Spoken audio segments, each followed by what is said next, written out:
One is LSU. And that's a particularly wide range of potential outcomes. And we knew that when we talked to Billy Embody from the Bengal Tiger the other day. We've known that for a while. But one of the more interesting subplots involving LSU lately is the Tigers' search for interior defensive line help.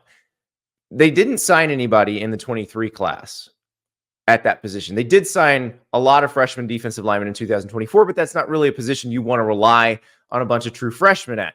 So Brian Kelly was asked by Jacques Doucet. Jacques Doucet, great TV reporter in Louisiana. Incredible name for a TV reporter in Louisiana as well. But Jacques Doucet is an institution. And so he does a sit down with Brian Kelly or with whoever the LSU coach is every year. And in this particular one, Jacques asked Brian about the search for transfer defensive tackles because it didn't go well for LSU. Like Dominic Williams, he went to Oklahoma. LSU was not the only one in the mix for that. Texas was trying to get Dominic Williams as well. He was at TCU. He was a 2-year starter at TCU. That type of person was not readily available or plentiful in the spring transfer portal window. There were more of those in the winter transfer portal window, and we'll get to that in a second. But here's what Brian Kelly said about that, and boy, it had the college football internet abuzz on Tuesday night. So the D-line, interior D lineman, where are you right now with that? Well, I think I made it pretty clear in a number of the press conferences that I had that we were in the market in recruiting in the transfer portal looking for defensive linemen. It hasn't fared very well, quite frankly, because, you know, we're selling something a little bit differently, and that is we want to recruit. We want to engage, build relationships. We want to develop, retain, and have success. We're not in the market of buying players, and unfortunately, right now, you know, that's what some guys are looking for. They want to be bought. And look, I understand NIL is part of this, and we have an incredible collective. We have very, very generous opportunities around the greater Baton Rouge area for NIL opportunities. So they are here, but we're not going to go out and buy players. That's not what this is about. This was never about that. We will develop you. We will get you ready for the next step, as we did with Jaden Daniels, as we did with Malik Neighbors, as we did with Brian Thomas.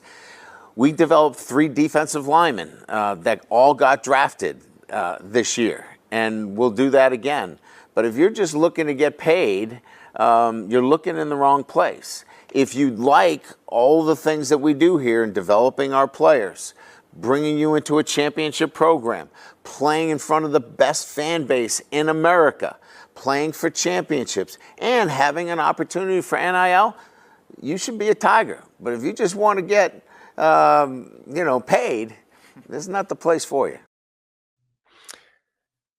That's not the way you say it in the year of our Lord 2024, Brian Kelly, because everybody's buying players. There's nothing wrong with buying players. It's perfectly within the rules. When you say that, you know what the world thinks you are? A broke boy. They think your collective's broke. They think you can't afford anybody. They think you don't want to live in this world. They think the guy who left Notre Dame because Notre Dame does a lot of things like having higher academic standards, the way players live with regular students, all of that stuff that Notre Dame does makes it harder to compete for a national title. Notre Dame does it by choice.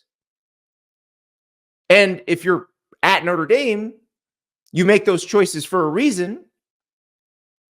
But you left Notre Dame and go to LSU because you wanted to compete for national titles, because LSU does the things that allows a team to compete for national titles, like Ohio State does, like Georgia does, like Alabama does. And now you say you don't want to do the things that people do to compete for national titles?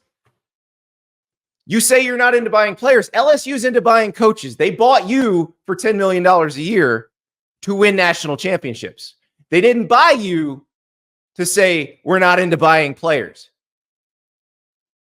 Now, here's the correct way to say that, because Brian Kelly was not entirely wrong here. Like, Brian Kelly is making a decent point. He's just not making it with the correct words. If instead of saying we're not into buying players, Brian Kelly had said, we're not into buying this particular type of player in this market, then it would have been understandable. And it would make sense. And it does make sense. Here's the thing. In the spring transfer portal window, everybody's still looking for defensive linemen. But there aren't a lot of good defensive linemen available. So when you get a Dominic Williams or a Simeon Barrow, the price for that person is significantly higher than it would have been in the winter window, or than it would have been had you signed a good defensive tackle 2 years ago, a year ago, and developed him and then paid to retain him. What you're saying is we're not willing to pay the market value right now because we believe that person isn't necessarily worth what the market says they're worth right now. And that is a completely fair statement. Completely fair. Trying to get a defensive tackle in the spring transfer portal window. I say this as a Florida resident. I realize a lot of you LSU fans live in Louisiana, so you understand where I'm coming from. It's like trying to find batteries in bottled water 6 hours before the hurricane hits, or like trying to find lumber 12 hours after the hurricane hit. It's really expensive if you can find it. But it's not worth any more than it was worth before. Depending on where you're at. That's the issue. LSU didn't sign any D tackles in 2023, which was Brian Kelly's first full recruiting cycle. If they'd done that, they might have some people that they've developed. They signed a big class in 2024. They got Bo Davis, one of the best defensive line coaches in America, who's great at developing talent. We're going to talk about him when we talk about LSU's floor and LSU's ceiling. But you look at what he did at Texas, developing Byron Murphy, developing Tavondre Sweat, developing Alfred Collins. He's really good at it. So this time next year, this might not be a problem. This time this year, it is a problem because you're coming off having the worst defense LSU's maybe ever had. You're still thin at corner, and you're still thin at defensive tackle. You should have addressed it in the winter. You didn't.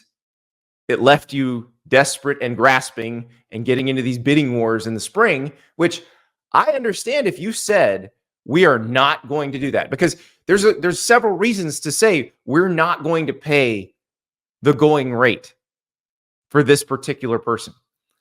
And one of those reasons is you don't think they're quite good enough to command that, and that's perfectly understandable.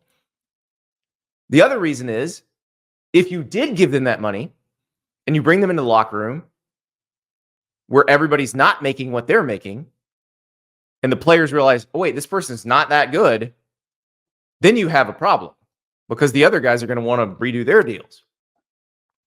Like, players are smart.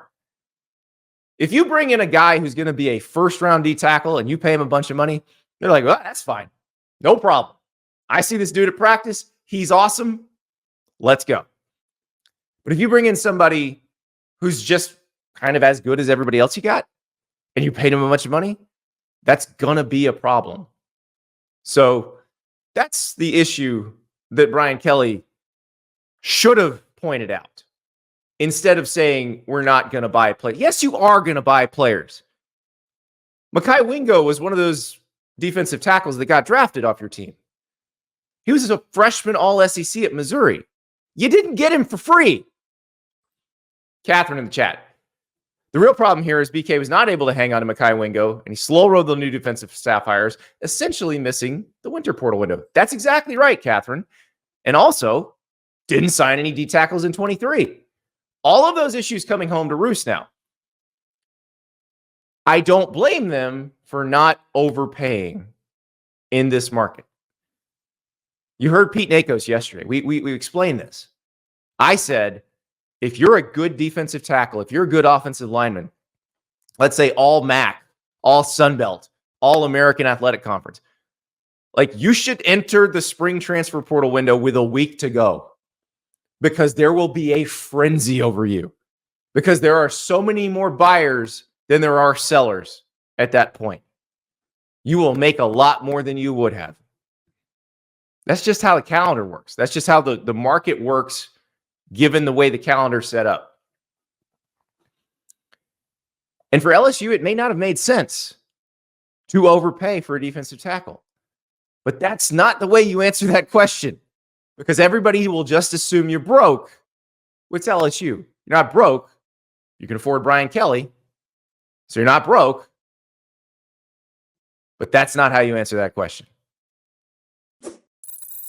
Thank you so much for watching. Just a reminder, subscribe to this channel right here so you never miss an episode of Andy Staples On 3. And oh, by the way, watch all the other great videos on the On3 Sports YouTube channel.